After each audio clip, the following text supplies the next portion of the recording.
first item on the agenda is the Pledge of Allegiance. We could all stand for the Pledge of Allegiance, please.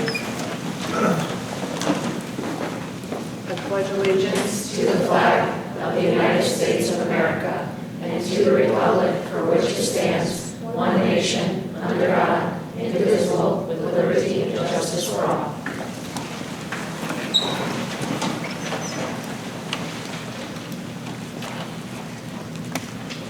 All right. Next, item 3 on the agenda is recognition. Can you hear me? Yeah. So we'd like Erin to come up.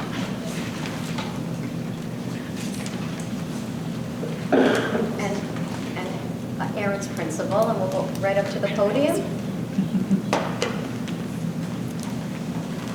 So each year, the Farmington Valley Superintendent's Association honors an 8th grade student. We also honor a 12th grade student. That student will be recognized in June, but our 8th grader is always recognized in our November meeting. So we're thrilled that Aaron Addy is here. And he is someone who excels academically at IAR, very active learner and caring in the school community. Aaron previously attended West District, so he's a tiger, and Westwoods. At Irving A. Robbins Middle School, Aaron has distinguished himself as a student who represents the values of integrity, kindness, humility, and empathy. His work is constantly or consistently high quality. Aaron understands the interdependent nature of collaborative work with his peers and takes seriously his commitment to supporting others and their learning. He's always asking very thoughtful questions. He's a very talented musician who is a member of the IAR band and orchestra. He is a peer ambassador, a member of the student council, and an accomplished member of the Science Bowl.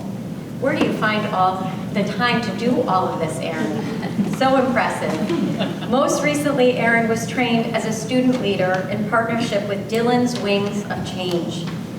In this role, Aaron collaborates with other student leaders to engage all students at IAR in meaningful learning to support a culture of respect and inclusivity. I'm just so proud to recognize you today for the Superintendent's Award. Congratulations, Aaron.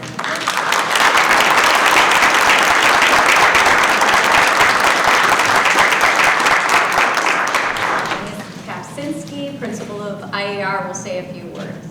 So, Aaron, I just want to say you have distinguished yourself out of over 600 students in our school, and everything that Superintendent Greeter said about you is true plus, even more and beyond. I asked your team of teachers today, I said, I'm going to be at the Board of Ed meeting this evening. Are there any last words that you would like me to share about Aaron? And they said, the page isn't long enough.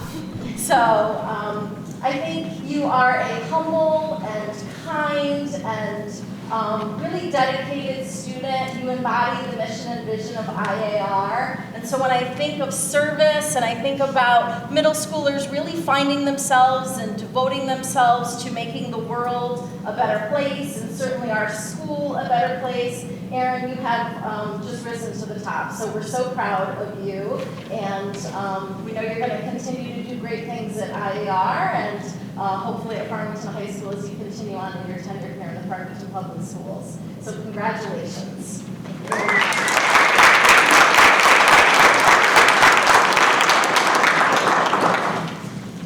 Thank you for this honor. And, oh yeah, that just doesn't work. Thank you for this honor, and I'll try to keep it up.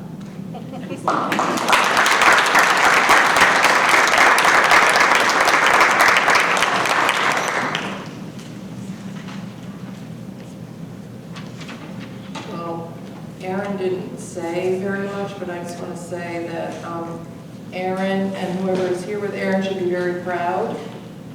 We don't see, well, we do see actually, the world doesn't see very many students who are very talented in music, science, and also empathetic, kind, sharing, collaborative. So good job to whoever is helping out at home with Aaron and his teachers, everybody at IAR, West District, everybody along the way. And Aaron, yeah, keep it up. Good job.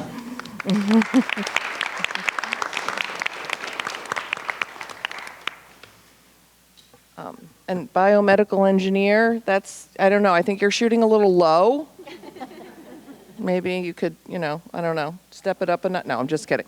Very good, very good. We're very proud of you. All right, so that brings us to next on the agenda, which is inviting and receiving public comment.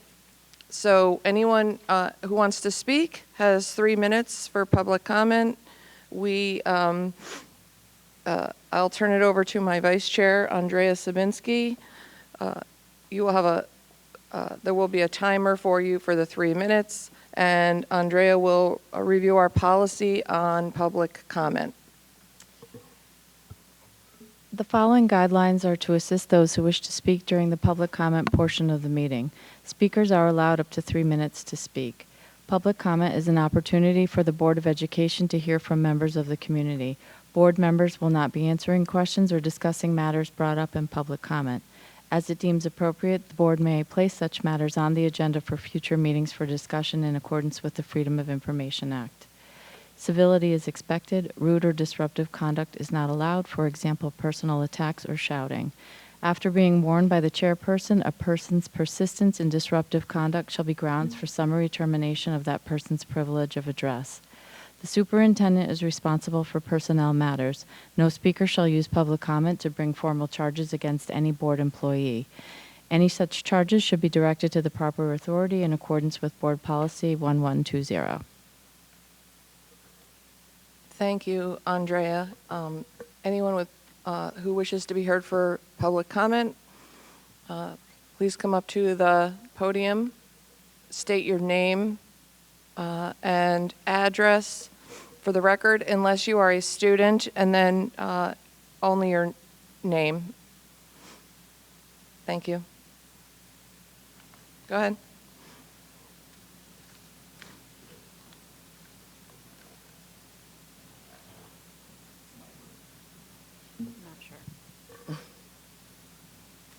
It should be. Test, test, test. I need to pull it up.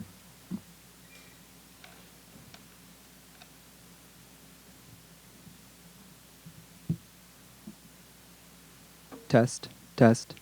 Okay. Good evening, ladies and gentlemen of the Board of Ed. My name is Shia Mashoud, and I'm currently a senior attending Farmington High School. I live at 1 Kelso Way in Unionville, Connecticut. Today, I wish to shed light on the significance of Eid in our school calendar. For many students' families, Eid holds deep cultural and religious importance.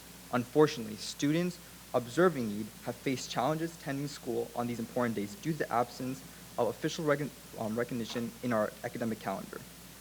I personally have experienced difficulty attending classes on Eid, a day meant to be celebrated with family and the community. It is disheartening to miss out on these special traditions because of these conflicting schedules. Recognizing Eid on our school calendar would not only show commitment to inclusivity, but also allow students and families to observe this important holiday without compromising their education. The inclusion of Eid would foster a sense of belonging and respect to the diversity of our town, contributing to a more understanding school environment.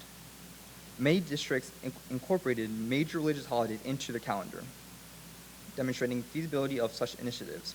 I believe the Farmington community has the opportunity to join this positive trend, promoting cultural sensitivity and ensuring that all students can celebrate their religious holidays without the added stress of missing the school days, which has a significant impact on their learning and growth. We request the Board of Education's consideration in reviewing and updating our school calendar to officially recognize Eid as a holiday. We're supposed to the matter would not only enhance the inclusivity of the school community, but also contribute to the well-being and cultural enrichment of our students. Thank you for your time and consideration. Thank you. And that's all I have. Thank you.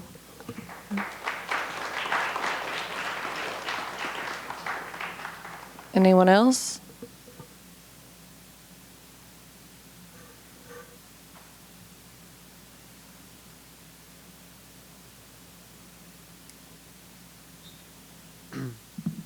Hi all.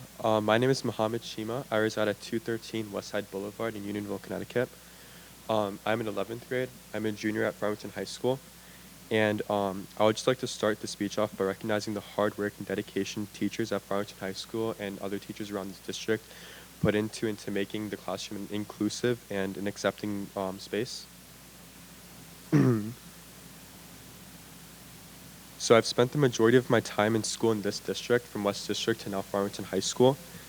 And I believe that we should add Eid as a district-wide holiday, and we could take the day off.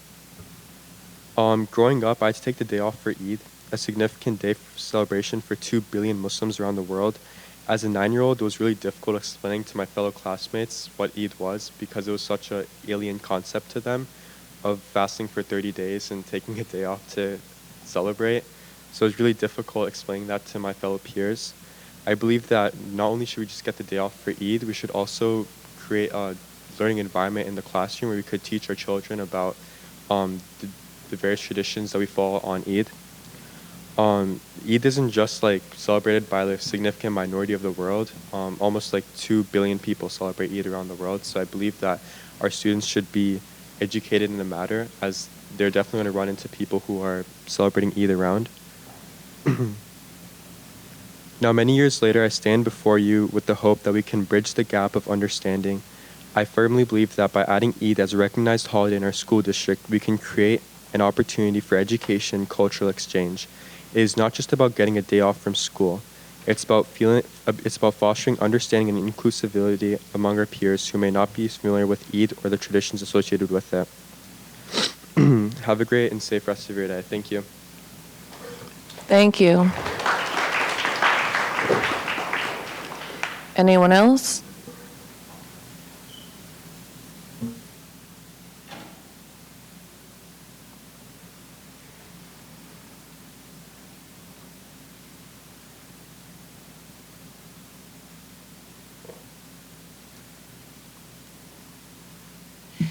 Good evening. My name is Jackie Harris-Stone, 26 Lido Road. I'm here having read over the changes in the school policies and that are being proposed. And there's a couple loopholes that I don't think were intentional that I need to point out. There are a lot of references to discrimination by gender, sex, gender identity, etc., that have been stripped from the policy. Instead, it refers to protected classes and policy 4118.1. This means all LGBTQIA matters are now investigated under Title IX. As I read it, they're only investigated under Title IX. If that's a mistake, it's not clear to the reader as a parent. There is no referral back to the regular school policy. I would like to point out the difference between the school policy with bullying and Title IX with bullying. The Title IX policy, in order to qualify under Title IX, bullying has to be pervasive, severe, and objectively offensive. This has been a loophole for a very long time in the Title IX policy, and I'd like to spell out what that means. If one of our students is brutally murdered and is LGBTQIA, that is not a bullying event because it is a singular event.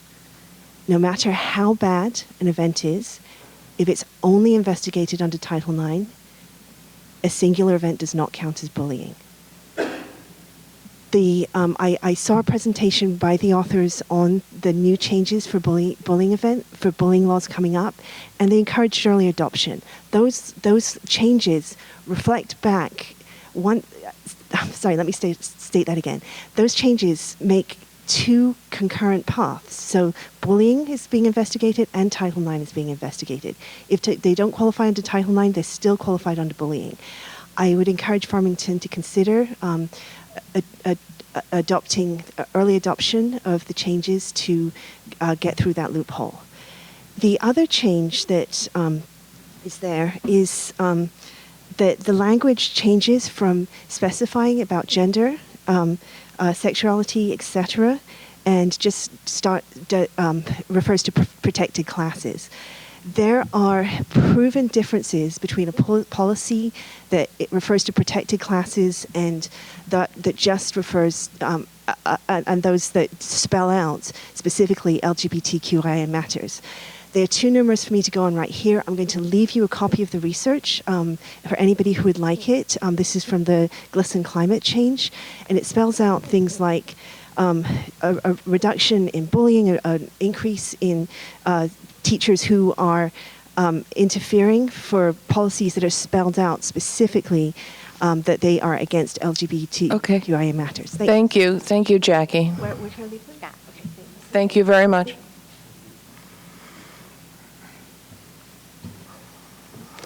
Is there anyone else for public comment? Oh. Melissa Combs, Ridgeview Drive. I'm here tonight about the first reading of the updated policies, specifically 1220, 5131, 5131.911, and 5146.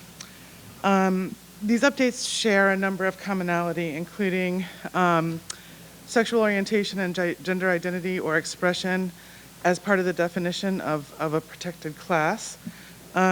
They all define harassment as a form of discrimination that is prohibited by law that creates a hostile environment, which occurs when the harassment is sufficiently severe, pervasive, or persistent, such that it interferes with an individual's ability to fully and equitably benefit from the services, activities, and opportunities offered by the district.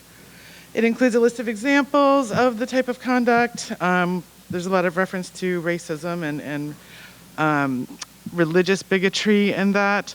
And they further state that the harassment does not have to include the intent to harm or to be directed at a specific target or involved repeated incidents.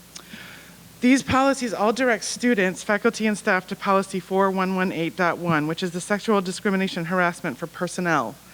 Students should be directed to policy 5145.5. And neither sexual harassment policy, the two just mentioned, include the phrases sexual orientation and gender identity and expression, nor do the forms for reporting sexual harassment include these phrases.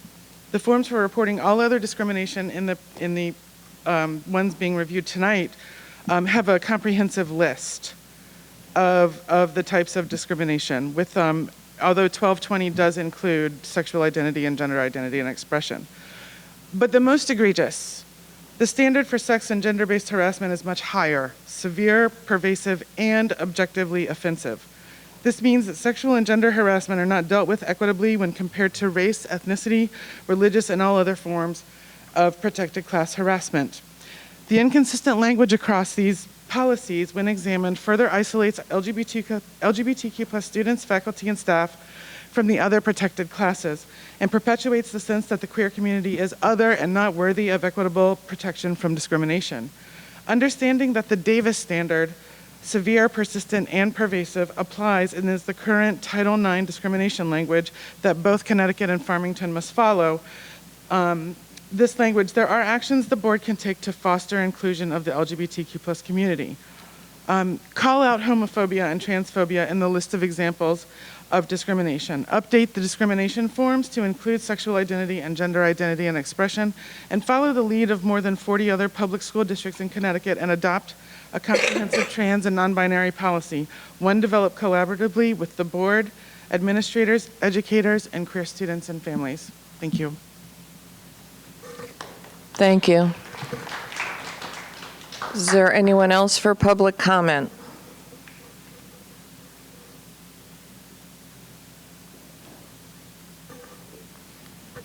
Anyone else?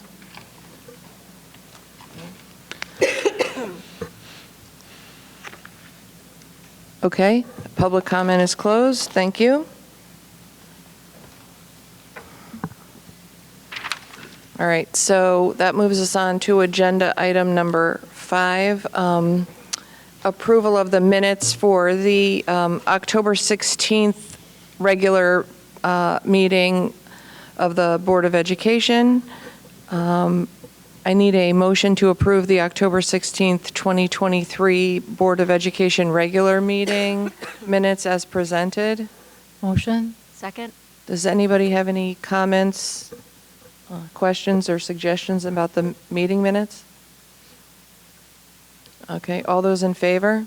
Aye. Opposed? Abstentions? Okay, that motion carries. Thank you.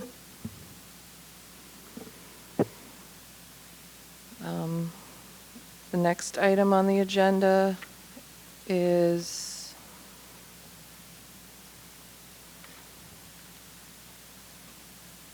the approval of the minutes of the November 8th, 2023 Board of Ed special meeting.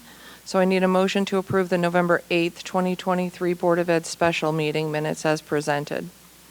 Motion? Second?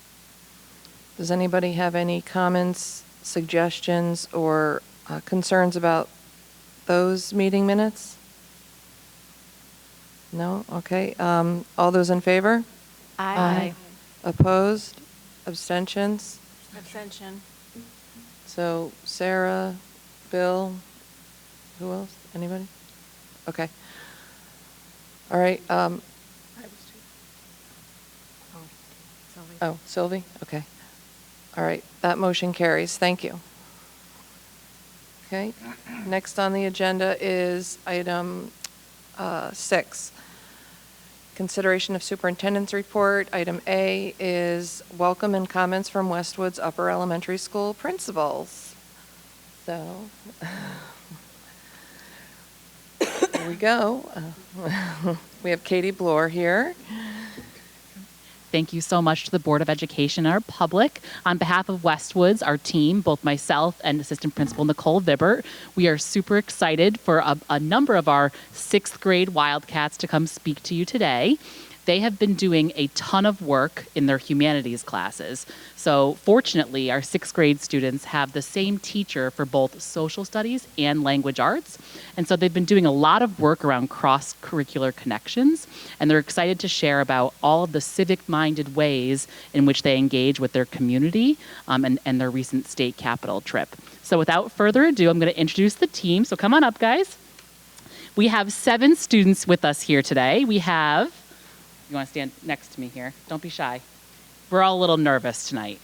I said that's nothing to be scared of. So we have Mickey, Zeke, Lucy, Darshit, Cyrus, Aubrey, and Kalavani. So they're going to share with you a little bit about what they've been doing in their humanities courses, and they have had some great leadership from both our literacy specialist, Kristen Alvarez, as well as our social studies specialist, Miss Jean Malloy as well. So team, we're excited to welcome you here tonight to talk to our fabulous Board of Education.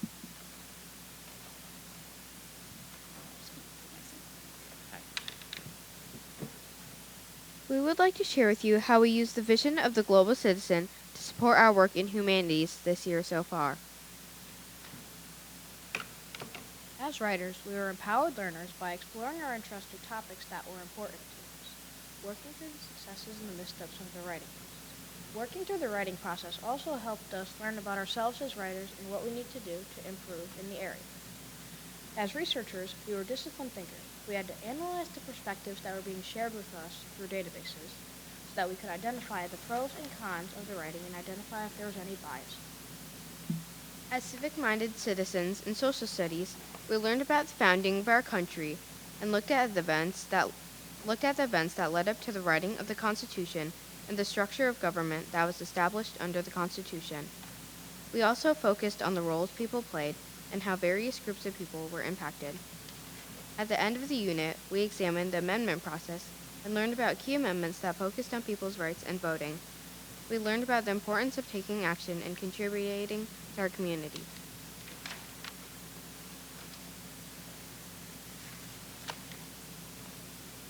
We would like to share our experiences in writing from these past 2 months. We learned that the purpose of persuasive and argument essays is to share an opinion with an audience about a topic and to make an impact so that the readers end up agreeing with the author. We begin by exploring hot topics that might interest us, then selecting topics of our personal interest. These are some of the popular choices that students made. And then we use the inquiry process to develop questions about our topic to pursue. Then we moved on to engaging in research using databases. This includes a lesson from Mrs. Marcello, our librarian, on how to use the databases respectfully. Then we identify the other people's perspectives and uncovered the bias to help us understand the different sides of our issue. Finally, we worked on identifying a specific audience who we wanted to connect with about our point of view on this topic. And we learned the different elaboration techniques to use in order to persuade our audience, such as ranking our best evidence and using language. In our social studies classes, we learned about the three branches of government: executive, legislative, and judicial. We also learned about the system of checks and balances to make sure that one branch does not have too much power. There are two parts to Congress, including the Senate and the House of Representatives. In class, we became experts on a branch and then taught other members of the class about our branch of government. We worked together to show how they check each other. We also learned about the Constitution and its amendments. At Connecticut's Old State House Museum, we experienced how the three branches of government work. After registering to vote, we elected a governor in the executive branch. We had a mock jury trial where students had roles to play in a trial about a mischievous cat. For example, we had a plaintiff, a defendant, a judge, and a jury panel. We also debated a proposed law about cat licensing and voted in the legislature. Our elected governor then signed the bill to become a law. On the second part of our field trip, we toured the legislative office buildings in the state capitol. We sat in the House of Representatives and in the Senate chambers. When we met with our elected officials, we learned that we can engage in many ways with our government even before we're old enough to vote. We can make suggestions for state laws and attend meetings to learn more about the process of government. Presenting here today is one way we are participating in our local government. As Mickey mentioned earlier, at the end of the unit in the social studies, we learned about the amendment process. The 26th Amendment lowered the voting age to 18 during the Vietnam War. Some people think it could be even lower. We are reading different perspectives on whether or not it should be lowered again. We're analyzing articles and data on both sides of the issue. This is preparing us to write an argument essay, or even possibly a letter to one of our government officials. It is important to understand both sides of an issue because you may have bias for one side of the issue and not totally understand the other side. When exploring both sides of the issue, you may either gain more knowledge to support your claim, or you may actually learn something that makes you change your mind on the issue.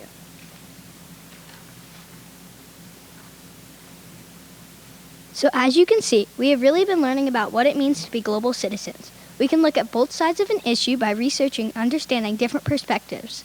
And we also know that our voices matter, especially when it comes to our government. Sharing our ideas is something that we can do to affect, change, or make a difference in our community. Last spring, I was one of the winners of the Farmington Rotary Club's annual essay contest. Each year, Westwood students are able to submit their argument essays to this contest hosted by the Rotary Club. Last year, so many of our students and winners, including myself, wrote about the topic of saving animals. The title of my essay was An Amazing Place for Animals. The Farmington Rotary Club makes a donation each year to an organization of the student's choice. Because so many of us wrote about saving animals, they made a donation to the Roaring Brook Nature Center in Canton. We just received this certificate and photo. Because of this donation, we were able to provide Kia, a red-tailed hawk, with a permanent home at the center. Kia was struck by a vehicle and injured enough they needed to amputate her wing. Without 2 working wings, they did not want to release her into the wild. So now she has a permanent home at the Roaring Brook Nature Center. This is one way we can make a difference throughout our words as writers. Thank you for listening to our presentation.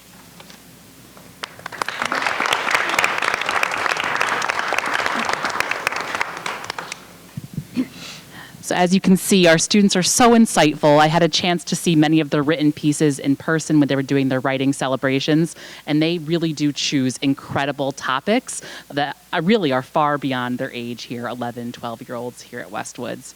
So I wasn't sure if the board had any questions for our sixth graders on their pieces or their state visit and how they are honing in their skills on being global citizens. So I'll let you take it away. Who has questions? Go ahead, Andrea. So what do you think about lowering the voting age? They all have different opinions. I personally think we should lower it, but To what age? 16. Oh. I disagree. I think it should go back up to 25 because that's when the brain is fully developed. That's a good argument. I agree with science because that's when the brain is fully developed. I think we should be able to participate in our local elections. So maybe lower it to 16 just for local elections, but keep it at 18 for national government. I think it should depend on what type of election it is. Cause I think most of us probably know more about like the national government than we do about our local government. So if they were going to lower it, maybe lower it on the national government. I think that the voting age should be lowered to 16 because 16-year-olds can get a driver's license, so why can't they vote? Yeah. Thank you.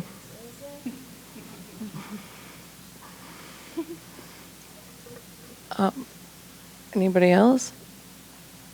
Very insightful. Yeah, it was very good. Were any of you surprised at how you could make a difference in your community? Like at what kind of difference you could make?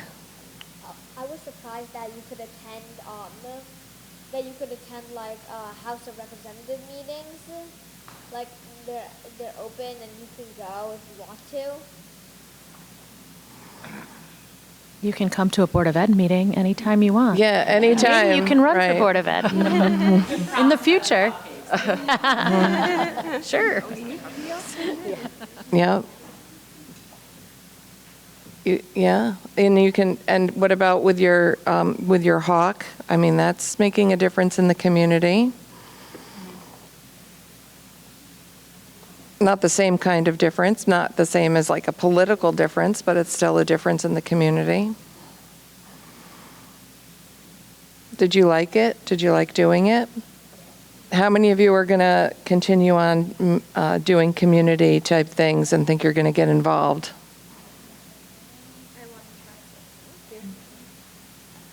Yeah, good. That's great. There's always spots on the Board of Ed.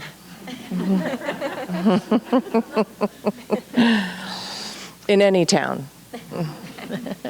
But Farmington would love to have you. You seem like you're excellent thinkers. So, very good job. Thank you, guys. Thank you very much. Thank you.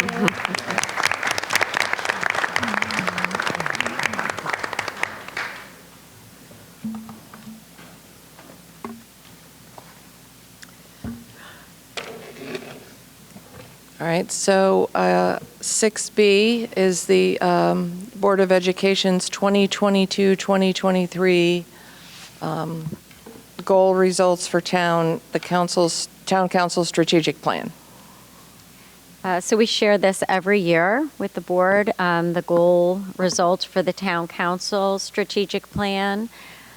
We provide this to our town manager each year, and the results that you see in this report have already been shared with the board and community through the results and outcomes document that we shared last board meeting.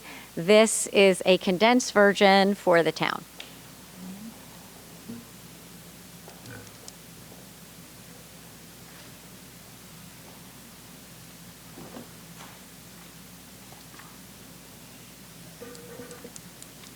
Does anybody have any questions? I'm sorry, I'm paying attention to make sure they're getting their cupcakes that I forgot to announce. Okay. Because maybe it's important just kind of give context as to what these are, like why do we have, where they come from, and, you know, when was the strategic plan first conceived and why we do it every year. Right, so this was many years ago prior to my time here, where the town council created a strategic plan and asked the board to contribute to the strategic plan document. So any of the results and outcomes that we share within our results and outcomes document, we then place in this document to share with the town council. If we shared the results and outcomes, it's such a large document. This is very much just the data and a brief introduction of what we focused on last year. And this is really about the outcomes from last year. And then they will put all these documents from different departments and the Board of Education together and share it with the community. Even though these are as a town council document, the goals that are included on the plan as it relates to the Board of Ed, those are goals that we articulate. That's right. So they directly align with the school and program development plans that were shared last year at this meeting. So we set our goals at the November meeting, and then in the following October, so about 11 months later, after we complete the year, all of the state testing is done, all of our end-of-year data is in place. We then share that with the board and our results and outcomes, so that shows the board and community what we accomplished from those goals. And then in this meeting, we put a very brief version together to then send to the town council. So tomorrow, this will be sent over to the town manager. But these are our goals and our outcomes, yes.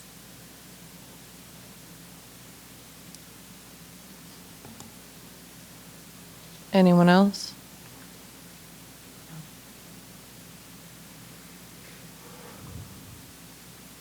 Okay, thank you.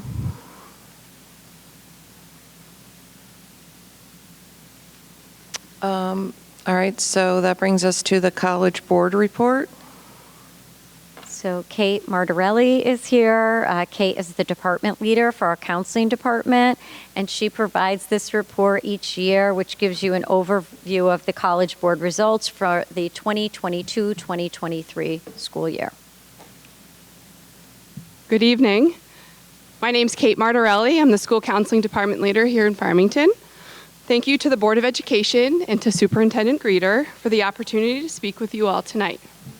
It is my pleasure tonight to share with you information about our 2023 college testing results. College testing assessments provide valuable information about our students' potential for success at the post-secondary level, as well as their actual level of achievement in a specific area of study.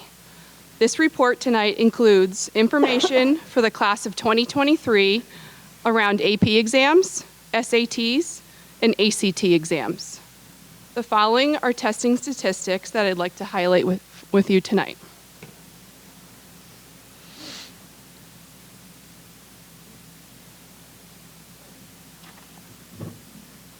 I will first talk about AP exams. Farmington offers 27 different AP courses in the areas of arts, English, history, and social sciences, STEM, and the world languages and cultures. Last May, we administered 1,224 AP exams to 507 students. 82% of the class of 2023 participated in one or more AP course. 72% of the AP exams taken by Farmington High School students earned a score of 3 or better. This past year, we also had 93 AP scholars, 36 AP Scholar with Honor recognition, 85 AP Scholar with Distinction, and 1 AP International Diploma. Also new this year, which I thought I would highlight tonight, the College Board recently introduced what they are calling the AP School Honor Roll, which is recognizing schools whose AP programs are delivering results for students while broadening access. Farmington High School earned gold recognition in this area. The next exam I'd like to highlight is our SAT exam. This is a summary cohort data for the class of 2023 who took the exam during high school. Students in the class of 2023 during their junior year participated in an in-person digital Connecticut SAT school day assessment. Beginning with the class of 2025, so our current juniors, students will experience a new and adaptive digital SAT school day exam this coming March 2024. I thought I'd just highlight that as a little bit of a difference between last year, the last 2 years of digital exams, and what our current junior class will experience this coming March. Approximately 80% of our colleges and universities still remain test optional during this cycle, this college admissions cycle at this time. Our averages last year were in evidence-based reading and writing, a 582, in math, a 566, and comparatively, members of the class of 2023 scored well above Connecticut and national averages in both sections. ACT exams. Approximately 12% of the senior class, or 35 students, took the ACT sometime during high school with a mean composite score of 25.9. The number of Farmington students taking the ACTs has been declining each year since 2016. Some of these contributing factors, which I've mentioned in the past, but I'll note again tonight, include ongoing test optional policies in admissions, access to an SAT exam through the Connecticut SAT School Day Administration during a student's junior year, and students pleased with their SAT score, which may not prompt them to consider taking the ACTs. Lastly, it's always my privilege also just to talk about how some of this data is used at Farmington High School, specifically within our school counseling office. School counselors continue to use this data in individual planning meetings in grades 10, 11, and 12. And in counseling curriculum related to career exploration, post-secondary planning, and course selection. This is in line with our goal to provide all students access to college-level work through expanded programming in the areas of AP, UConn ECE, and dual enrollment partnerships. Farmington High School counselors are preparing to host a new and improved junior planning meeting this coming mid-December for families that includes a college admissions panel, in addition to breakout sessions on Naviance, testing and application requirements, and finding your fit. That's my little plug, my advertisement for a totally refreshed junior planning evening coming up, which we're excited about. We also use scattergrams in Naviance, that include a collection of testing data and GPAs for each Farmington High School graduate. This data helps current students, counselors, and families make thoughtful decisions around safety, target, and reach colleges and universities for each student. And lastly, AP exam registration occurs in the fall in an effort to support equity and access to AP courses and AP exam preparation. All AP teachers and students join AP Classroom, their own particular AP Classroom, early in the school year, giving all students earlier access to progress checks, question banks, and topic questions in preparation for AP exams each May. I just want to thank you again for the opportunity to share this updated testing information with you all. Any questions? Anyone? Patty? Thank you, Katie. This is good information and helpful. I'm just wondering, so this is all College Board related. Does the guidance department keep any other metrics or anything to track for like trade schools and other options besides college for our graduates? Yeah, we collect, I'm very much a stickler on the collection of data for every single graduate. So within Naviance, we collect anything a student, whatever their plan is, upon leaving Farmington High School. So that would include vocational, military, or work experience, or gap experiences more and more. So yes, we have collected that. We also, in partnership with Dr. Netco, who's our Extended Learning Opportunities Coordinator, work directly. We had a meeting with him today regarding apprenticeship opportunities for seniors who may be pursuing something other than a 2-year or 4-year college.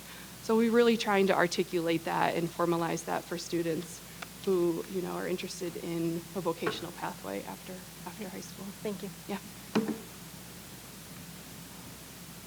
Anyone else? No. Okay. Thank you, Kate. Informative as always. Thank you.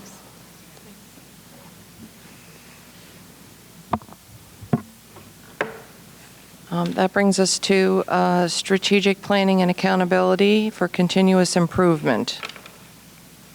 Thank you, Liz. I know you all had the opportunity to review the full document of school and program development plans for this 23-24 school year. And so I prepared one slide to kind of highlight the overarching thematic work that we are engaged in. And as always, this work is iterative. So one year to the next, you see that we're continuing to work on high trust environments, high expectations in academic achievement, and highly engaging learning experiences for all students. I thought I'd share just a simple example in the culture and climate area that came to us as an administrative team at our recent visit to East Farm School. We had an instructional rounds experience there, and it was a delightful day and really just inspiring to see students working together in classrooms. And a kindergarten teacher there shared a really wonderful example of something that was so simple and yet had such a profound impact. So she basically said that starting at the beginning of the year, as a weekend assignment, she asked families to fill out just a little brief, 2 or 3 sentences about what their children did over the weekend. And the impact that had on their writing was amazing. So instead of the typical, I went to the park, I played on the swings, it was fun, kind of beginning, middle, end story writing, these stories became so much richer, and so many cultural traditions came alive in their writing, and real specifics about what children were doing, and it helped her to prompt in a way that she wouldn't have been able to do before.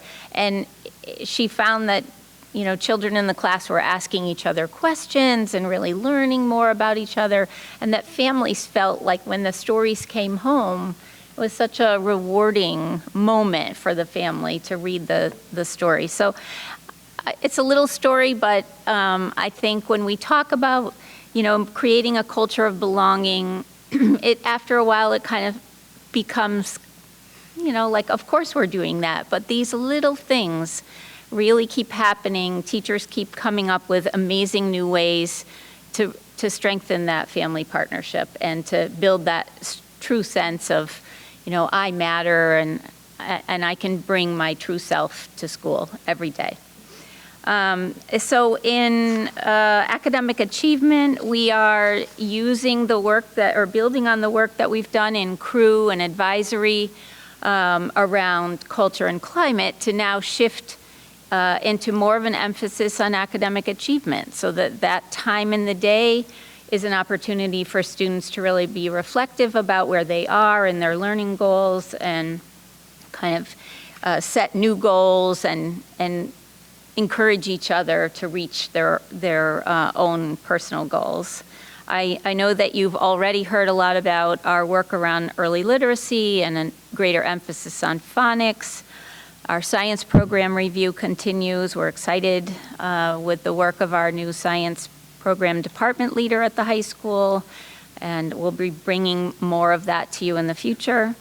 And in teaching and learning, I know that Kathy shared with you earlier this year that we were invited to participate in the Deeper Learning Dozen, which is now called the Deeper Learning Districts, which is a collaborative group of school districts across the country and some in Canada coming together to really learn from each other about how we can make learning in the classroom every day, and then periodically, like these deep dive experiences where students really become very involved in a particular focus of study and make sure that the outcomes from that unit of study have an impact on others in some way. And you heard a little of that tonight, and every time we go to one of our schools, you see examples of how students are really thinking about how much what they learn in school every day is relevant to the world that they see. So all of our focus in all of the school development plans on deeper learning is speaking to those kinds, the development of those kinds of experiences. And then just to mention again, the Building Thinking Classrooms work was launched this year with our convocation, I almost said keynote, but our convocation speaker, Peter Liljadal, who is the author of the book, Building Thinking Classrooms. And it is one of those new ideas, if you will, that has spread like I can't believe. You know, there are just some things that we do that take some time to really understand, but the Building Thinking Classrooms work we see every day in every school.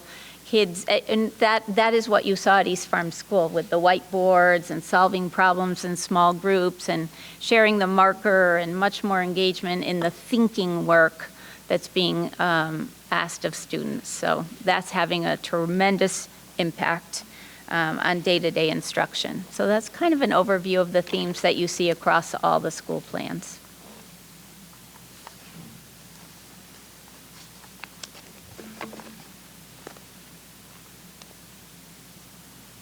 Anyone have any questions? Go ahead. In the Special Services Program Development Plan, they talk about asset-minded instruction, and it's a term that I hadn't heard before, but it struck me, and I was wondering how that's different from like strength-based instruction, or is it similar? Or I think it's meaning the same thing. Okay, Andrea, really, yeah, just assets. Helping children to build upon what they know and do very well and see their own strengths and position new learning in a way that builds from that asset-minded thinking. So very similar. Anyone else? So, no, you can't ask a question, I'm sorry. So I had a question.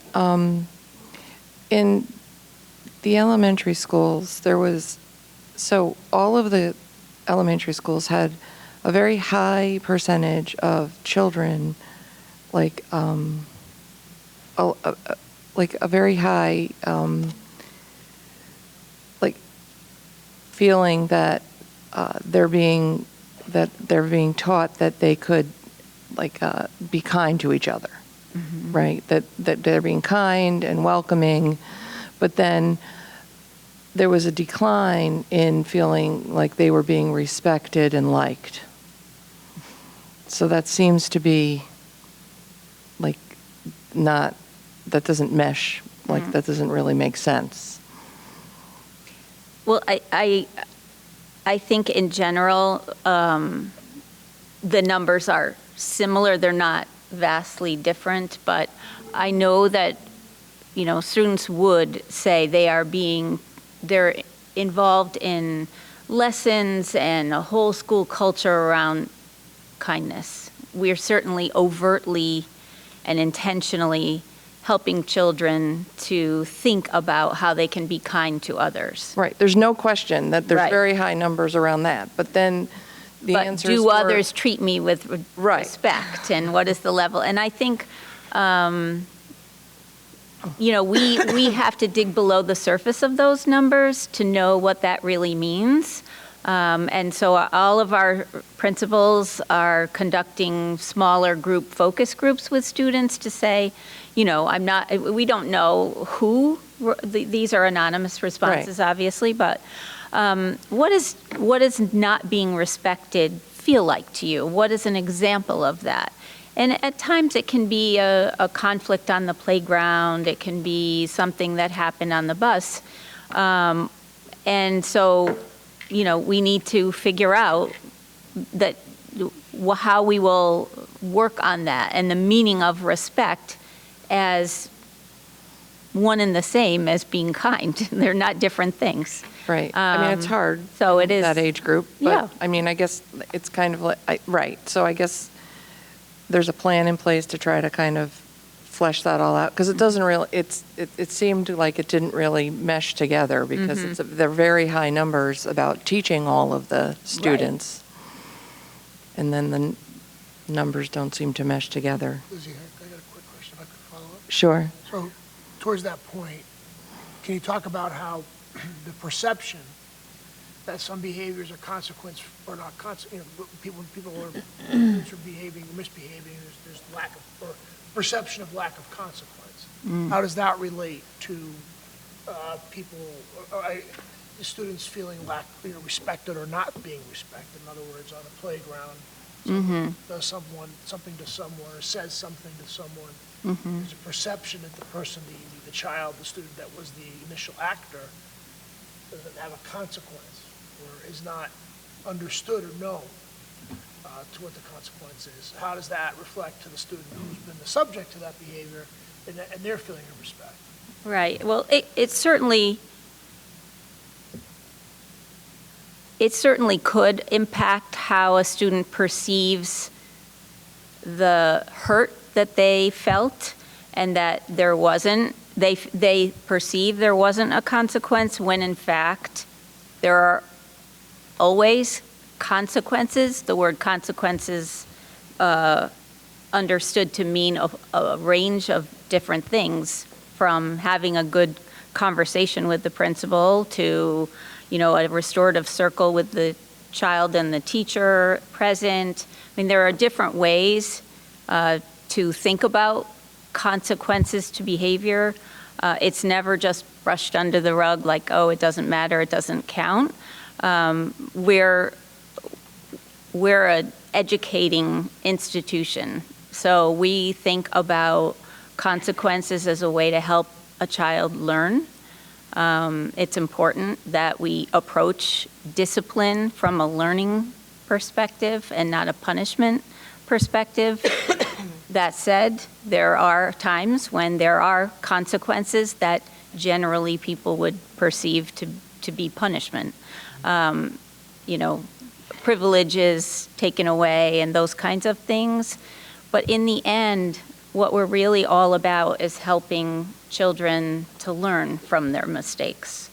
And when you can do that still in an atmosphere of support, but clear expectations, I think, we understand that works best in the long run. But I think what you're trying to say is at times there's a perception that a child may have mistreated me and nothing happened. And it's difficult because we are not allowed to share information with the other child, with families. So that becomes at times a perception that's not reality.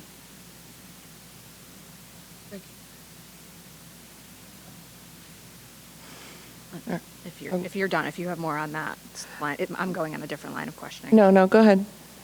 So if I think back over the last few years as you've presented this, and I realize that this plan is kind of a broad brush that you have in front of us for all the schools, I feel like a little bit we're like a big pendulum on technology. So like some years it's technology, and then some years there's like nothing technology related. And so listening to Kate and kind of thinking about that, the early literacy thing right in the middle sticks out. And I have kind of this oddly specific question around, we're asking our students to be evaluated often on devices, on computers. We don't really teach penmanship anymore. We focus heavily on phonics. We don't teach typing. So how are we not meeting our needs, the needs of our kids, I guess, in that sense, that we're asking them to use these devices and finding the balance? And believe me, I get all sides of the balance because it exists everywhere, and at different times for different reasons too.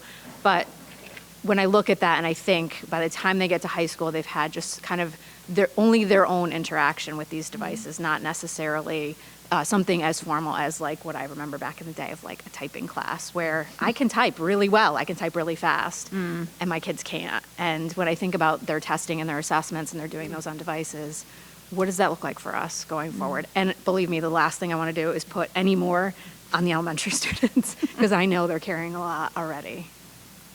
Yes, you raise a challenging point to us because it feels, you know, if I were to speak like an elementary teacher, there's more and more and more expected in the school day, and we haven't lengthened the school day by a couple of hours that we'd like to use to have challenge and support blocks and Spanish and makerspace time and phonics and all of those things that really enhance a student's experience, and knowing that there are some good old-fashioned skills you need to be efficient and proficient. Right. So we're talking about typing and keyboarding again this year, up against the concern that children shouldn't be spending so much time on their devices, and we want to protect that.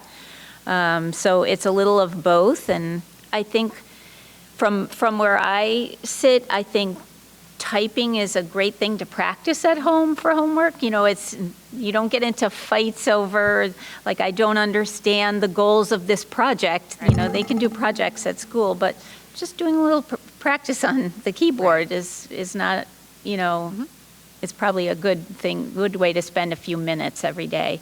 But we are going to be more focused on, we have standards for words per minute and I would just expectations. If it would impact in any way some of our outcomes in testing. Right. Some of our students really are struggling to kind of convey some of that information simply because of timing or, you know, things Right. like that. This year we are going to do the online, some of the online interim assessments, which are like practice tests for the Smarter Balanced assessment.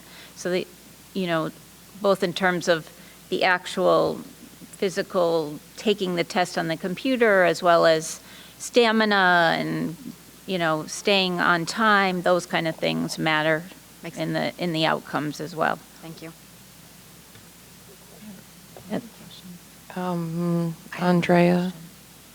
Andrea, you want me to go first? Thank you. I did have a question on the family survey response where there was a decline, not in every school, but across several schools, about how appropriately challenging are the academic expectations. And do you have a sense that they feel like the expectations are too high and their children are not getting enough supports? Or is it that they're not being challenged enough? I think that there can be both. And again, I'll go back to the idea that principals are digging into this data to find out which it is, or if it's a little of both. And also spending time in classrooms, you know, just across the board, talking to students, watching students. I think the Building Thinking Classrooms work will address some of that as well, because what teachers are doing is putting out very open-ended, engaging tasks that they can then, right in the moment, scaffold up or support to a level where kids can enter the task, you know, with their own skills that they bring. But, you know, we're looking at that because I can't say I have a sense that it's definitely too low or too high. I don't think that, because I think our math pathways curriculum review over the last couple of years really showed that children were being challenged and moving progressively forward, and our results looked very good. So we'll have to keep studying it. Okay. Nadine? Yep, just my quick question was around looking at some of the assessments or the standards and noticing like grades 3 and 4 in 2022 versus 2023, the reduction in the percentage. Is there a plan in place to take a look at those and prioritizing those grades for additional instruction? Yeah, there is absolutely a plan in place, but I will also say that I think some of the reduction, a couple of things. One is that for a couple of years in a row, we noticed misalignment between the results on Smarter Balance and our own assessment of what it means to meet standard at the end of the year. And I think we were, we found we were maybe overinflating what we thought was meeting standard work, and looked again at what the whole body of evidence needs to be in order to consider, yes, this is a body of work that meets standard. And so we included more in that body of work, like more emphasis on phonics, more emphasis on spelling. And I think when you include standards that maybe teachers felt like were not essential to meeting standard, and we said it is essential, so some of the numbers went down because of that. But that doesn't mean that really students are doing poorly. It just means we've sort of raised the bar a bit. It's not that they went backwards. We raised the bar. We wanted our calibration of meeting standard to be more in line with Smarter Balanced expectations. Thank you. All right, Bill? I'm good. Okay. And Patty? Kim, how are you calibrating the end of year expectations with this Smarter Balance test? Because I'm looking at many of the schools and it's showing that we're meeting, like the percentage of students meeting year-end standards is significantly higher than the percentage of students that are meeting the state standards on the Smarter Balance assessment. Right. So, I mean, just by putting that data in front of teachers to start with, absolutely. Like, let's just put it on the table and talk about that, and then looking specifically at particular students, having, last year's teacher look at the performance of their students and then where they assess them at the end of the year, so that it's a good conversation to have, to say, why do we think this happened? What should we be thinking about differently? A moment ago when I talked about doing those interim assessments, I think we need an earlier kind of predictor of how students will do. So we're talking about giving those interim assessments and looking at what other assessments that we do give that are most closely aligned with performance on Smarter Balance. So in grades 3 and 4, we give the DRP, and the DRP tends to be a very good predictor. And yet in a body of evidence of reading and writing, teachers see such beautiful work that, it seems to be kind of a natural, I don't know what like teachers want to give credit to students who are doing great work, but with a whole lot of support through the collaborative processes in the classroom and resources available, and then you go to take a test and you don't have all of those things available to you. So thinking about this concept of independence, what can students do independently? You probably see that strand running through the elementary, especially the elementary school development plans. And teachers thinking more about giving students experiences where they're sort of on their own to do a task, and how they perform, instead of always having the whole collaborative group around them. Okay. I assume there's also you could be meeting your year-end standards, a student, but could also have issues with test taking. So arguably, you're meeting the standards, but the SBAC isn't going to show that for some particular students. Right. As the Smarter Balance is a moment where our end of year standard is a whole year of evidence. Mm-hmm. So it is different. One test never defines a child or where that child is at that moment. It could just be a day they weren't feeling so well. So we always look at that test, but we don't, think that that's it. So that's why we include the standard data, because our teachers spend a whole year with our students, have a body of evidence. look at this child holistically, the growth they've made over time. So I always caution, about one assessment when it comes to, all the talents and strengths of our students, and just making sure we always keep that in mind when we're looking at the data. All 4 of our elementary schools are schools of distinction this year. That's really exciting. One of the only districts that have all of our elementary schools in that category for Smarter Balance. Although that, again, is wonderful. We're really excited because they take into account not only absolute achievement, but the growth children make from last year to from the year before to this year. And that's also something that we're really proud of. Some students may come to school or come to 3rd grade and they're not where they need to be, but then they make significant growth from 3rd to 4th grade. And, that is the work, the partnership of our families, our students, our faculty, and that's for us very important, is the growth data as well. So we've been highlighted for that by the state, and that's. But again, we're always going to look at this. We're always going to share it. We're always going to work really hard in these areas that are all data driven. So we've looked at the data. We know what the areas of need are. So whether it has to do with culture, climate, we're looking at. We know that students, their learning has this emotional base. So we want students to feel safe, feel that they belong, and the idea of empathy and respect. So all of that culture, climate is coming out of a lot of the survey data and the focus groups we do.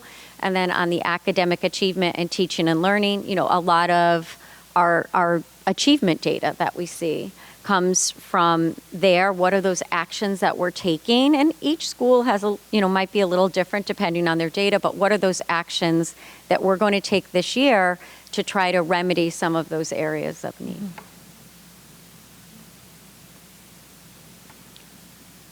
Thank you. Anyone else have any questions for Kim? No? All right, thank you very much.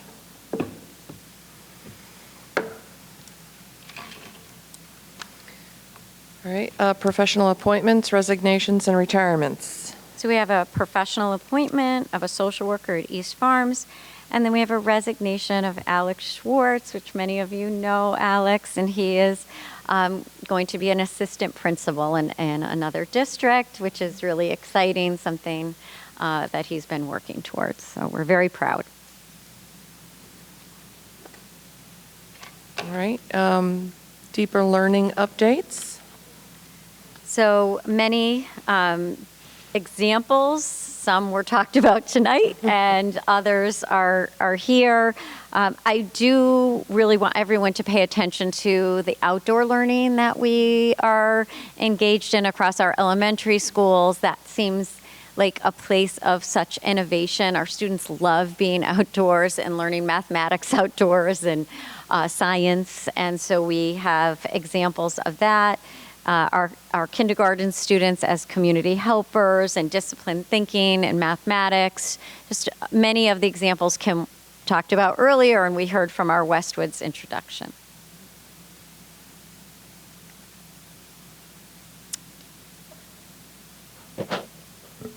Okay, that brings us to agenda item 7A, budget update, budget impact.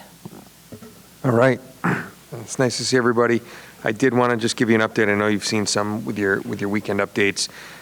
Recently, we put an announcement out that a request for proposals will be forthcoming from the Farmington Public Schools. I've been keeping you apprised of this. Again, I want to thank the board for not just this year, but for many years of work kind of leading up to the point where we will look at an RFP for transportation services. I expect that RFP to be out at the earliest tomorrow afternoon, at the latest Wednesday afternoon. We're just working on some last dots and crosses of I's and T's and making sure that the RFP is complete as possible and communicates the needs of what the district is looking for to any potential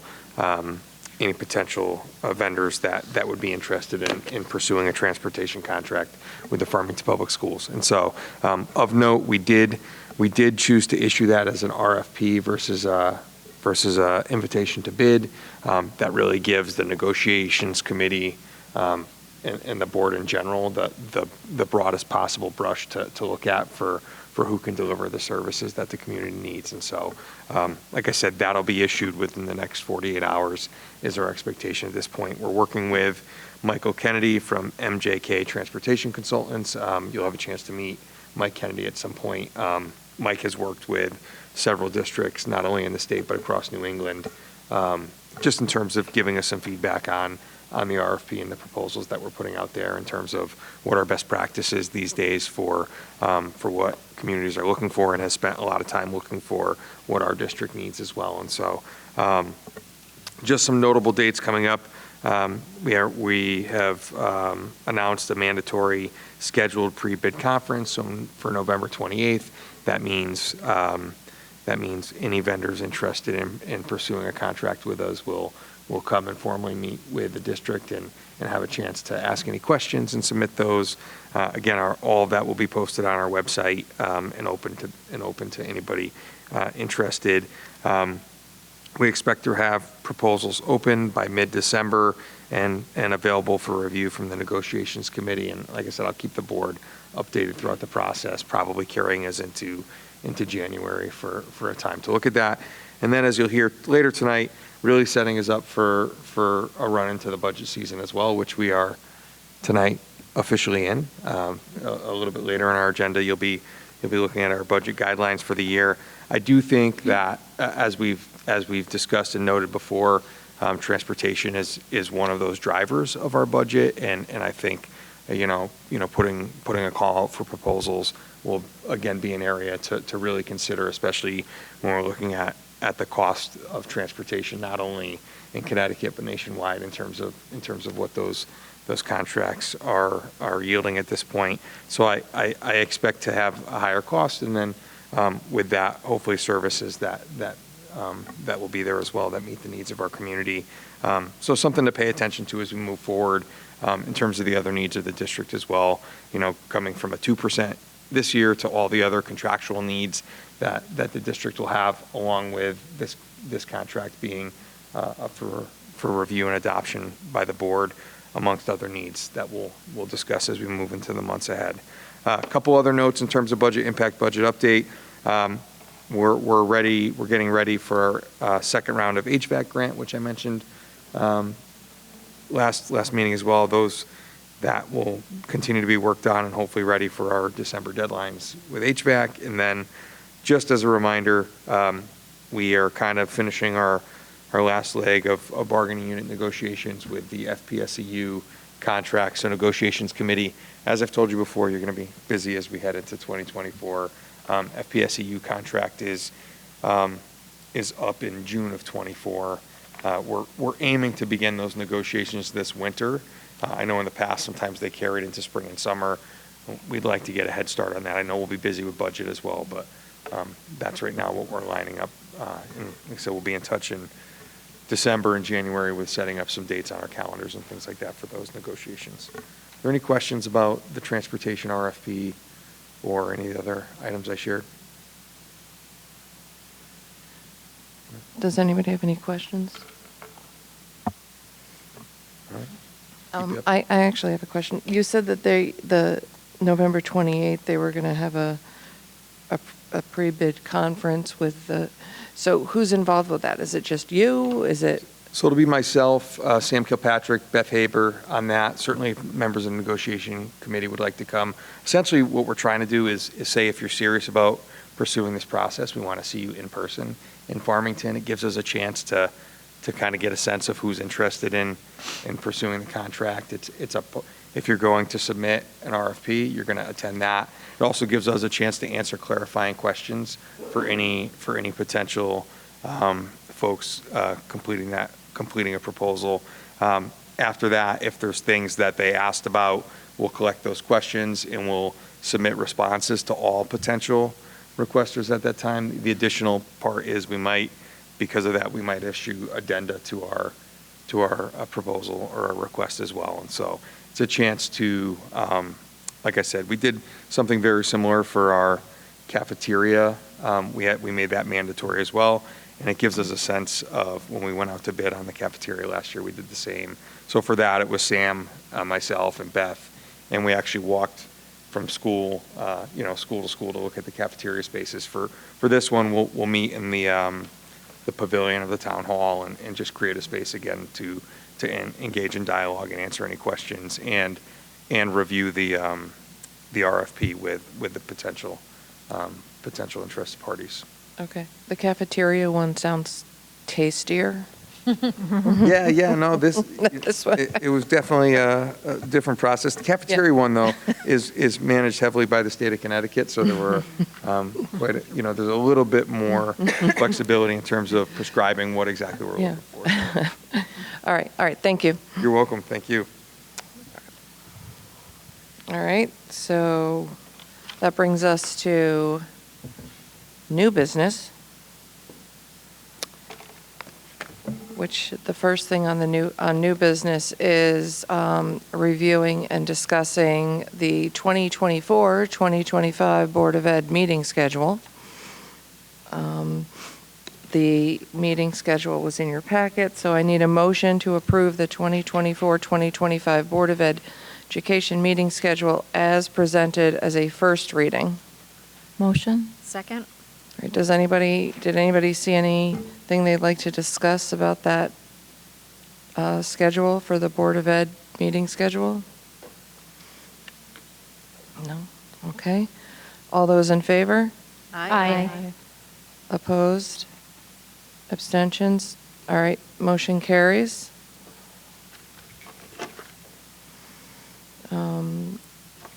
So item B is the 2024-2025 School District Budget Development Guidelines. So that's included in your packet, and this is something that school principals and program leaders will use as we kick off the season here. So it's got, it's got our drivers for how we make decisions, which I know folks on the board are keenly aware of at this juncture. And then gets into, on page 14, the dates, notable dates. As you can see, budget season has been happening for a while. I don't think it ever actually ends or begins, for that matter. But we were out in October. Kim has been working with principals and program directors on staffing needs.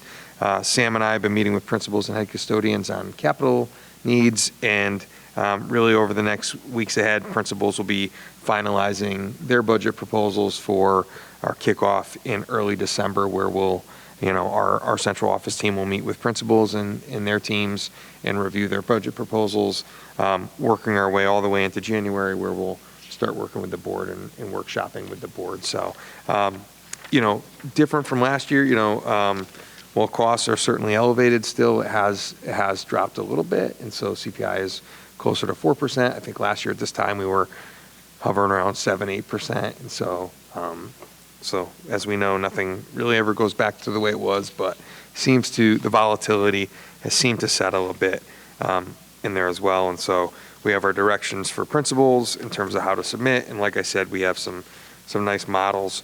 I did joke with the principals. We have an example of a school budget there where the overall change was minus 1.7%. So we like that. Although again, as I caution, I do think we're but as we know, there are as you continue to flip, you can see that almost 90% of our budget is based on contracted services and needs. And so I do think that's something that we'll continue to keep in mind as we work to bring a budget forward that not only gets our students and families what they need, but also is responsible for our community. And so we'll continue to work towards that. Are there any questions on the budget manual? Any questions? No? All right. I need a motion to approve the 2024-2025 School District Budget Development Guidelines. Motion? Second. All those in favor? Aye. Opposed? Abstentions? All right, motion carries. All right.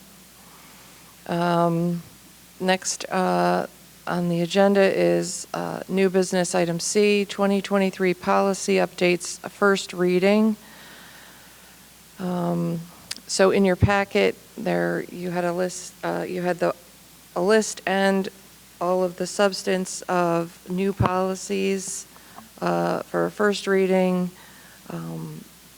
that were put forward through the policy committee. I don't know if there's anything that Bill has to add to any of these. These were all just. Well, yeah, sure. These are policy, updates that reflect our continuing effort to make sure that we are up. It's been a multi-year process of updating our policies, and also to reform even more recently updated policies to be consistent with Connecticut law. So that's what these are all policies provided to us by council that are in alignment with statutory obligations. I would add that there were some comments tonight in public comment that maybe Kathy, we can think about and talk about. This is a first reading. The alignment between federal and state rules as it relates to certain terms that are referenced in these policies, some definitions, things like that. Maybe you can talk about that and, kind of go from there. Because I thought those are pretty good questions. Yes. Well, this is a first reading, so I would suggest, what we'll do is we'll do a first reading. We'll have that reviewed and have some answers before the second reading. Excellent. I meant to suggest that, sorry. Yes. Yeah, no, that's fine. Yes, that's perfect. Some of the changes had to do with a Public Act number 23-145, which established a statutory definition of the term sexual orientation. So we will definitely take a look at that and, talk to our legal counsel to ensure that we're being inclusive in our language and, but we can do the first reading and then that's why we have two readings, so we can go and get some feedback and share the feedback we received. But I do think this has to do with this particular Public Act. Yeah, but we will make sure that the questions that were heard tonight are reviewed by council. Absolutely. Perfect. Absolutely. That's the least we can do. All right, so first I need a motion to approve the policy updates and new policies listed below for a first reading and to move them forward for a second reading. Motion? Second. All right, any further discussion or comments on that, on the motion? Okay. All those in favor? Aye. Opposed? Abstention? All right, motion carries. Okay, thank you. Thank you, Bill. And thanks to the policy committee for its continued efforts in updating all of our policies. I know that's a long ordeal. So in that vein, moving right along, D, which is 2023 policy repeals, first reading. Motion, I need a motion. After identifying the below policies which are unnecessary, the board approves the repeals of these policies as a first reading. The administration is directed to remove these policies from the policy manual and archive as repealed. Motion? Second. All right, any discussion on this? I'll just add real quick, these are duplicative or stale that no longer really have any applicability given how we made updates in other areas of the policy manual. Okay, anyone else, any questions? No? Just on the policy 1160, so the responsibility of the Board of Ed, so that was just included in another policy? It's another place, yep. Ask the same question. Yeah, no, it didn't take away our responsibility. Making sure. Just want to make sure it's clear. Or sign up anything new, or want to make sure it's something else going on here. Yeah. I was hopeful. No.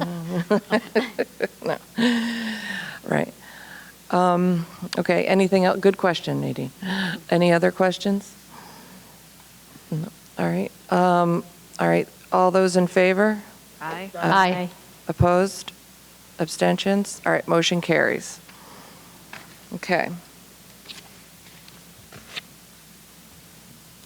All right, that gets us to E. Discussion of administrative regulations for policy regulation 6111A, school calendar related to the timing of publishing the school district's calendar. Okay. So I guess, well, Bill? Sure. Bill? Sure. Yeah. So,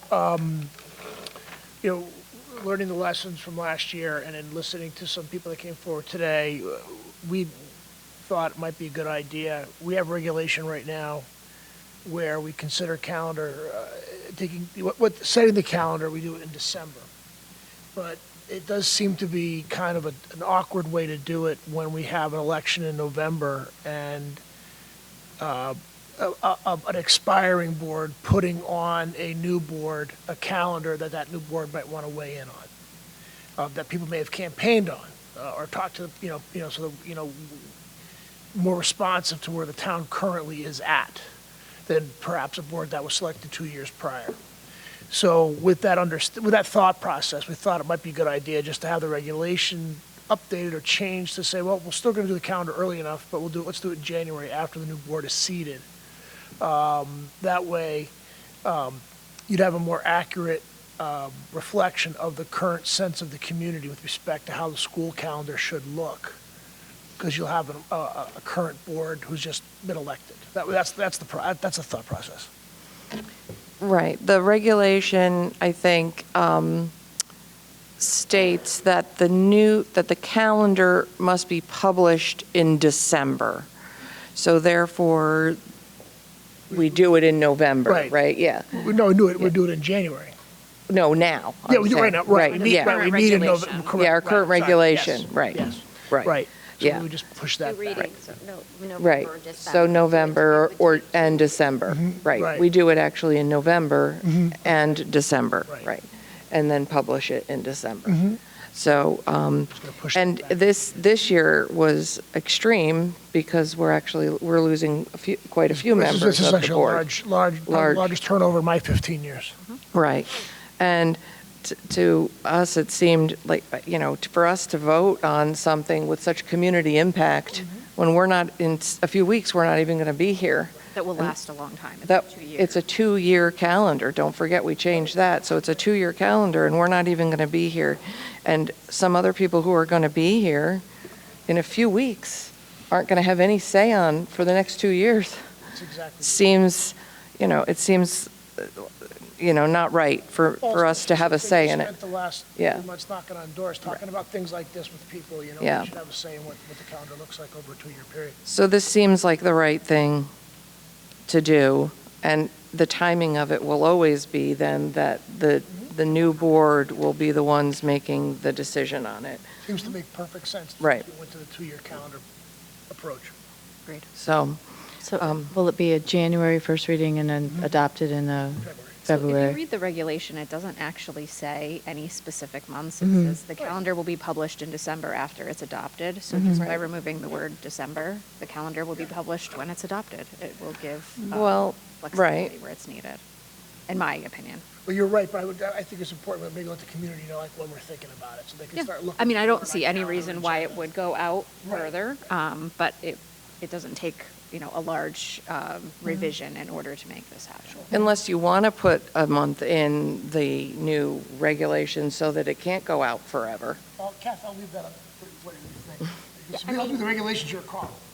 We get many calls about calendar because families are trying to make vacation arrangements. So I think just to be responsive, we'd want to do it earlier than later. And January makes sense. It has to always be both. It has to be, we would say, in January and upon adoption. So if it's not adopted by January, it doesn't meet both standards, and I would assume it would have to be pushed out.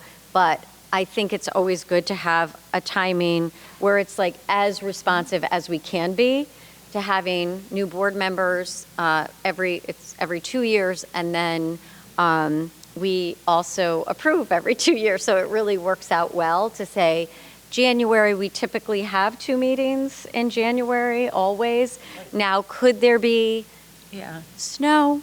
Of course. We always could have snow in January and a meeting be canceled. So if you want to say by the beginning of February, but I mean, I think January, it would be the day after our second January meeting. You mean you would want to say that it's published by January? Or you want to say it was voted on in January? What do you want to say? We could say published by February, I guess, as long as it's early February for family. I don't know, it's up to you. I'm not Well, gonna it be here. requires 2 readings because we want to hear from the public. Right. So that's why we do the 2 readings and give an opportunity for anyone who might have feedback on it to come to the second reading and provide that feedback if they weren't aware in the first reading. So I would say I'm fine with either end of January, beginning of February. But it can't be the beginning of January. It's going to be up to the people who are going to be or here. I'm upon not adoption weighing of the in. board, so that it gives you that out if you need it, if it had to go to February for an emergency meeting. So in January or upon adoption Yeah. of the board. I would say, if it were me, I'm not going to be here, but I would say in January and not say any date, because in January could be the last day of January. Right. Or you could say by January. Well, right now it says in December, and that could be any date in December. So, right, I think the other, let's take the extreme scenario here. You have 2 meetings in January, one of them gets canceled because of snow. Yeah, you have a special and you miss meeting. it, what happens? You call a special meeting. Right, you have a special You know, there's a way to get everything what we would have to done do if we need now. to get it done. It's going to be an anomaly to have it happen that way. So, probably the language in January and upon is sufficient for 99% of the scenarios. Yeah. And the 1%, there's a remedy for. Yeah, because I don't think going into February is a good idea. Yeah. Budget, we're, way too busy. I would leave it so I as just, non-specific as possible and just say in January, though. But that's me. yeah, and I just want to make a comment or. And I'm you not know, going to be that here. I agree, and I agree with the process, but I also think that we've been on here for the last few years, and we've talked it out, and we've been through the whole process. So on another side of it is new board members coming in, it's kind of a lot to take in and learning everything. And so I guess I don't 100% agree with that. But that's just my opinion, because there's new board members coming in. Yeah. They're learning the process, and I think that's a lot to take in, where we've actually been through the process for the last 2 years and discussed it over and over. I just didn't want to throw it over into January just because people are leaving. I think, agree with you, absolutely. is it a job to be done, or do we continue? So just pros and cons to both, just thinking of both sides. That's fair. But I just think it's weirder for us to pick a calendar that they're going to have to live As with. an outgoing board member, I don't really feel very comfortable kind of dictating for the next 2 years what this looks like without giving those new board members a chance to weigh in. And unfortunately, we don't have the opportunity to blend Sylvie. kind of the transition. Devil's advocate. It's no less weird than throwing the budget on people in January. I know. I know. I mean, here you go. I think they can handle it. Yeah. What's Kathy's call anyway? Yeah. Because it's a regulation for people watching at home. It's because it's a regulation. Well, I think, I would like to say, I'm for it. Yeah. What, do you want to, I mean, we can't. We can't really, I mean, it's not a vote, but I mean, I think it's I'm, the consensus of the board is in favor of it. yeah. I think it's fair to say But that your point the is well taken, consensus of the Sylvie. board is, I think it's like, Meaningful. yeah. Sure. Yeah. There's definitely a consensus. So, I would say that the board is instructing you to change the regulation. Thank you. Next.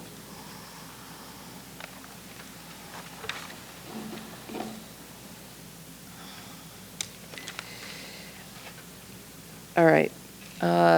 Number 9. We have September 2023 financial statement report. Dr. Hurwitz. All right. So we have September quite honestly, partway done with October. We just wait. We don't get the insurance until right before this is due. So I think that's why we're still looking at September. September through October still trending in a positive direction.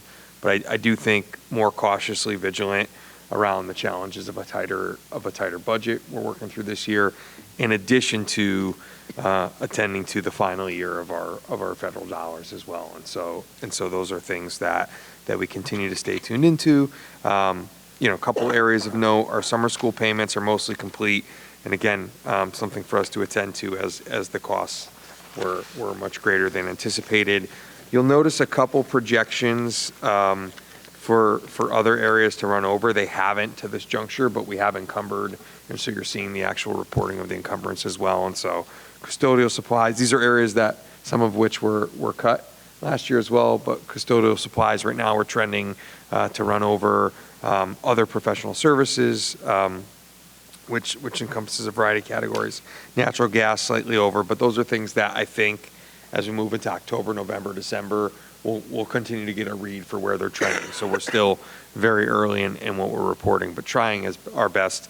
Another area I would point your attention to is insurance. We made a slight change on our reporting this year for insurance. Not the form is the same, but we worked with our advisors from Lockton. In the past, we had taken the projection and just divided it evenly across the months, and so we feel it's a little bit helpful to try to project the seasonality of insurance. And so it just gives us a little bit more realistic look at where we are in terms of being on target. So that's something Beth and I worked on this summer and discussed as well. So just a couple updates there for you, but we're continuing to stay on track. I feel comfortable with where we are for our ESSER, but again, as we look at moving things off of the grant that we'd like to continue, it's another area where that becomes, certainly not nearly as drastic as some of my colleagues in other parts of the state, but I do think there's still an area to attend to as we head closer to January and February and March in our budget cycle there. Are there any questions on the financials for September? Any questions? Okay, I need a motion to approve the September 2023 financial statement as presented. Motion? Second? All those in favor? Aye. Opposed? Abstentions? All right, motion carries. Thank you. All right.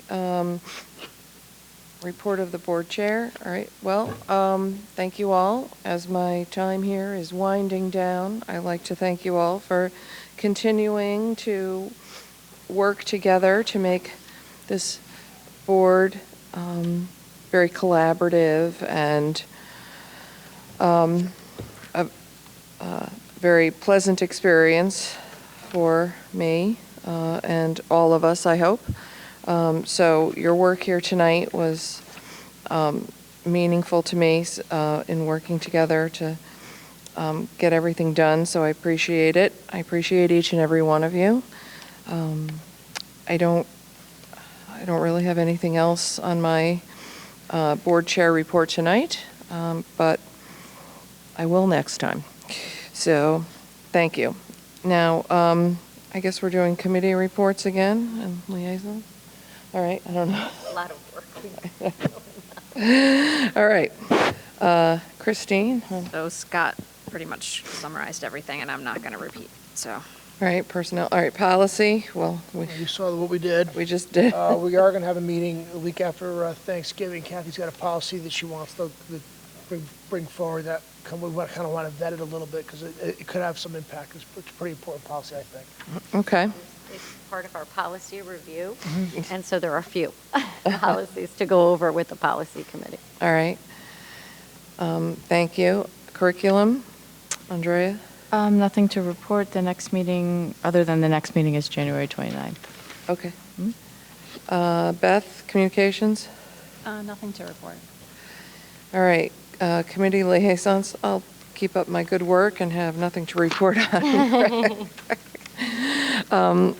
Extended learning opportunities, Sylvie?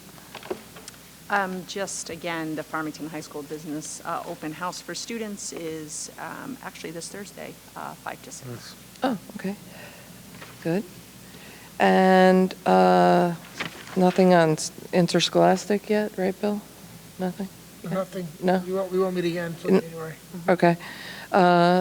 Farmington Public School Foundation, Beth?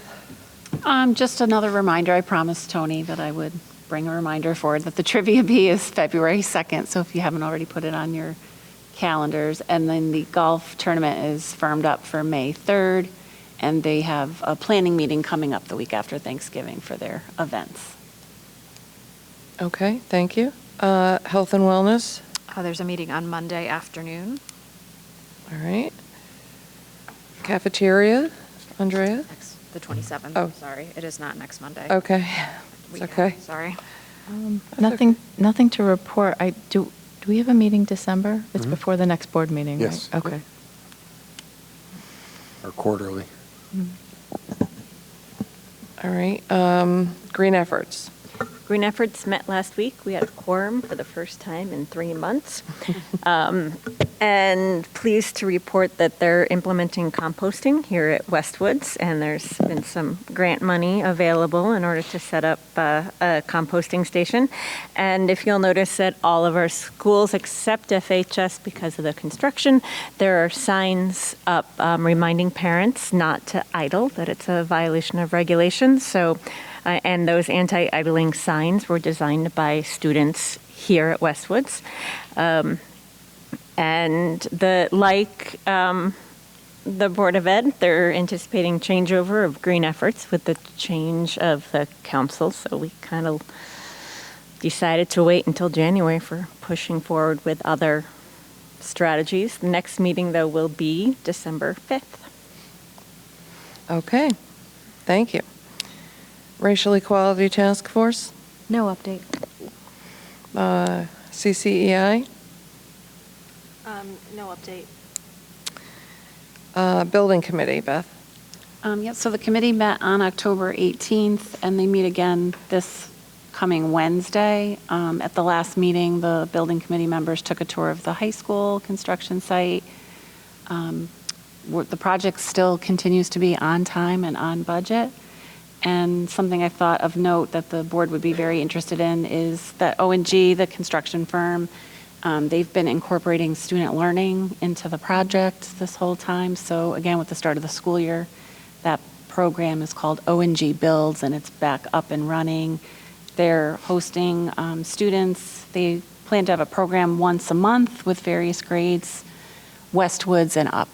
So it's really gets the students on site and then both virtually, just learning about the different trades and professionals involved in the project and world of work type things.